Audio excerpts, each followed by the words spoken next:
ఇది అద్రవలస గ్రామము. ఈయనకి దేవుడు అంటే చాలా ఇష్టం అంట. ఏం పేరు? ధనరాజు గారికి యేసుప్రభు అంటే చాలా ఇష్టం. పాటలు చక్కగా పాడతారంట. ఆయన కోసమే పుట్టాడంట. ఎవరి కోసం? దేవుని కోసమే పుట్టాడంట. ఈ అద్రవలస గ్రామంలో ప్రకటిస్తున్న సమయంలో మరి దానియేలు గారిని కలవడం జరిగింది. ధనరాజు గారు కదా, ధనరాజుని కలవడం జరిగింది. చాలా మంచి యేసయ్యని ప్రేమించారు.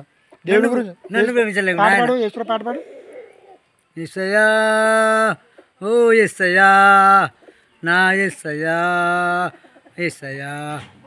చూడండి, ఓ యేసయ్య నా యేసయ్య అంటే యేసయ్య లేక నేను ఉండలేకపోతున్నా అని చెప్పి. ఏం పేరు అయ్యగారు అన్నారు? ధనరాజు గారు. చాలా మంచిది. ధనరాజు గారిని కలిసింది. ఈ చుట్టుపక్కల ప్రాంతం చాలా బాగుంది. ప్రియా దేవుని పిల్లరా, అందమైన ప్రకృతి, దేవుని కలిగించిన ప్రకృతిలో ఈ ప్రజలందరూ నివసిస్తున్నారు. ముఖ్యమైన విషయం ఏంటంటే దేవుని తెలుసుకున్నారు. నిజంగా మరి దేవుడు వీళ్ళని, వీళ్ళ గ్రామాన్ని దీవించాలని కోరుకుంటున్నాను. వీళ్ళ గ్రామాల గురించి, వీళ్ళ కుటుంబాల గురించి మీరు అనేది పాటలు జ్ఞాపకం చేసుకోండి.